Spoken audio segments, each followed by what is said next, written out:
A ideia hoje a gente fazer um bate-papo mesmo, vocês podem me interromper, trazer questões para o debate. Nós iremos até às 5 da tarde, teremos aí um intervalo de 15 minutos, que essa é a nossa rotina de trabalho aqui. Hoje eu queria fazer uma reflexão à luz de muitos pensadores ou à luz das teorias de planejamento, trazer um pouquinho sobre o planejamento urbano dentro desse processo construído aí ao longo da história, essas experiências que ocorreram no Brasil.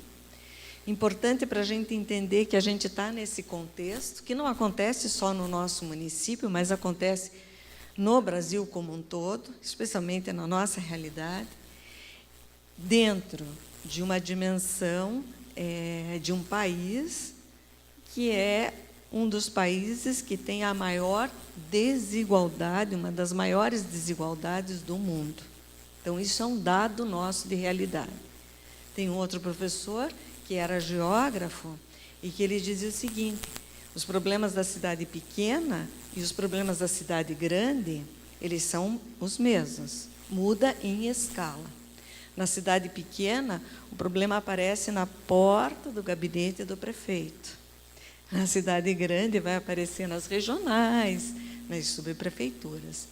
Mas o problema da sociedade, as desigualdades, elas estão presentes nas cidades pequenas ou grandes, depende, aí a diferença é a escala. Então, eu queria hoje fazer uma reflexão sobre isso, sobre algumas referências que foram norteando o planejamento aí nosso no país. Entendendo o seguinte: o plano, ele tem uma validade de 10 anos, ele precisa ser revisto em 10 anos. A depender da sua realização, como muitos relataram aqui, poxa, foi um plano que foi entregue e não corresponde à realidade. Por que não corresponde à realidade? Porque muitas das vezes as estratégias ou os objetivos não são estratégicos. O que a gente compreende como objetivo estratégico, ou metas estratégicas, ou indicadores? O que é estratégico? É pensar e ter a visão a longo prazo. Ou seja, eu vou entender a realidade de hoje, mas eu vou projetar lá para frente. Quando eu projeto a cidade no seu desenvolvimento, num raciocínio estratégico, eu estou pensando essa cidade como será há 20 anos, como será há 30 anos. Aí eu tenho um plano diretor fidedigno, porque eu tenho um objetivo estratégico, e para isso precisa de exercício estratégico. É técnica de planejamento, é estratégia de planejamento. Quando eu tenho um objetivo a longo prazo, eu não vou mudar esses estratégicos, eu vou alterar algumas coisas no plano diretor. Instrumentos que não foram implementados, eu vou avaliar, eu tenho um sistema de monitoramento. No sistema de acompanhamento e monitoramento, eu vou identificar onde eu preciso mudar o plano diretor. O que está por trás disso? O planejamento. O planejamento é um exercício constante. E o plano diretor é uma estratégia do planejamento. Por que ele é constante? Porque a realidade muda a cada dia. Quer mudança maior do que nós vivemos agora com a pandemia? Então, mudou as nossas relações, mudaram a perspectiva da cidade. Grandes cidades, nós vamos nos deparar com novos modos e relações de trabalho.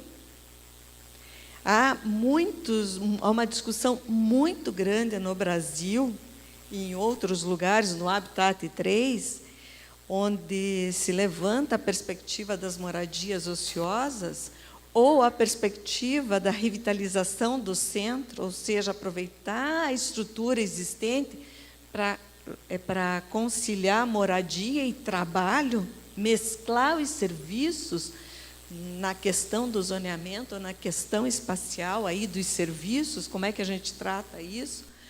E no planejamento a gente vai dizer, poxa, a pandemia era uma coisa que não era prevista, era uma ameaça. Nos pegou, né? Mas tem coisas que nós, estrategicamente, podemos identificar. E a gente consegue identificar a partir do quê? De um exercício de planejamento. Quais são as fortalezas do município? Quais são as fraquezas do município? Quais são as oportunidades e as ameaças? Aonde eu vou destinar o maior número de ações? Naquilo que eu consigo prever. Numa ameaça, ninguém pode prever nada. Então, no exercício de análise de ambiente, a gente estabelece objetivos estratégicos. No exercício de análise de ambiente, a oportunidade é aquilo que a prefeitura tem internamente, é a vocação da cidade, como essa cidade, quais são as fortalezas econômicas, culturais da cidade, quais são as oportunidades que ela oferece e quais são as fraquezas existentes que estão podendo ser mapeadas e poderão ser controladas. E aí a gente estabelece os objetivos estratégicos a partir daquelas fraquezas. A partir das fraquezas, a partir das oportunidades. Então, quem fez administração, isso é uma teoria clássica da administração. Aproveita as oportunidades, deixa de lado as ameaças, porque você não tem o que fazer. Ela veio para nós, né, para o mundo todo. Lógico que agora nós podemos prever isso, novas pandemias. Agora nós sabemos que podemos e corremos este risco, esta ameaça que afetou a vida de todos nós. Naturalmente, isso vai entrar. E, por exemplo, está na cidade de São Paulo, está fazendo a revisão do plano diretor. Uma cidade grande, várias São Paulos, né, dentro da cidade de São Paulo. Mas esta pauta, ela vem para o processo de revisão. Então, a ideia é que a gente trabalhe um pouquinho, hoje eu queria fazer essa reflexão. O plano diretor é uma estratégia de quê? De planejamento. E planejamento é o quê? É o exercício constante. Constante por quê? Porque a realidade ela se modifica a cada tempo. E aí a gente tem algumas referências, referências de alguns pensamentos que versaram sobre a nossa realidade aqui brasileira. O que versou e por que a gente tem hoje na Constituição de 88 essa obrigatoriedade desse planejamento e de que modo ele está estabelecido na Constituição e como é que a gente vai ter que comportar e seguir, né? A própria trajetória aqui no Brasil, da origem das cidades, como é que ela se dá, as premissas para o planejamento, a cidade para as pessoas. Então, aqui a gente também tem alguns pensadores e urbanistas que já diziam a cidade é para as pessoas. Tem um que nosso aqui, paranaense, Jaime Lerner, morreu este ano, em que ele trazia o homem como sendo a medida do planejamento, o homem no centro quando se pensa a cidade para o homem. E daí a gente vai entrar nos vários exemplos de cidades hoje que nós estamos vendo. A cidade digital, a cidade inteligente, a cidade resiliente, a cidade inclusiva. Como esse tema ele vai ser relevante para as cidades agora no futuro, porque sabemos o aprofundamento nas desigualdades com a pandemia é muito grande, né? Então, a gente vai se deparar com muitas dificuldades dos municípios e as desigualdades entre os próprios municípios. Então, há uma desigualdade do ponto de vista econômico, do ponto de vista cultural, do ponto de vista tributário. Há uma dificuldade maior aos municípios pequenos do que os maiores. Como que se dá isso? Como que o município... Quais são as profundas desigualdades no campo dos municípios? 5.600? Não, 5.000 eu já vejo ali. Mais de 5.000 municípios no país, diferentes, e com desigualdades e peculiaridades próprias. A complexidade, como dizia Milton Santos, um geógrafo, é a mesma, acabei de dizer, né? A inovação no processo de governança pública, a gente está falando tanto de inovação, mas que inovação é essa?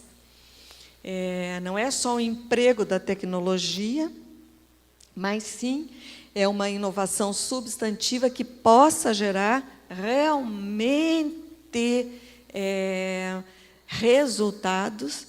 Eu estava dando aula num curso de pós-graduação e estava trabalhando esse tema da inovação, a inovação substantiva.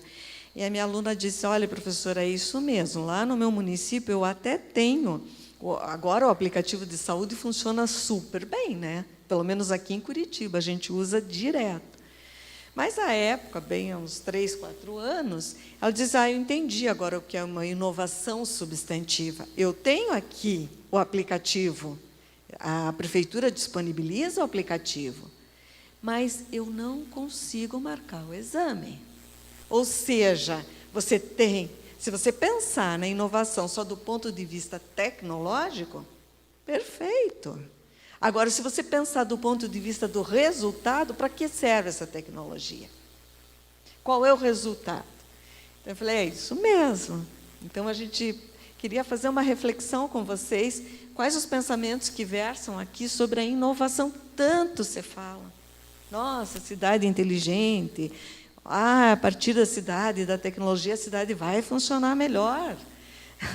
Ou a cidade vai superar todos os problemas. E não é verdade, né? Então, há racionalidades, ou seja, formas de pensar a inovação, que por muito tempo ela ficou vinculada a apenas recursos tecnológicos. E é preciso agregar como é que a gente coloca a tecnologia com estratégia para gerar resultados para a cidade, para os cidadãos.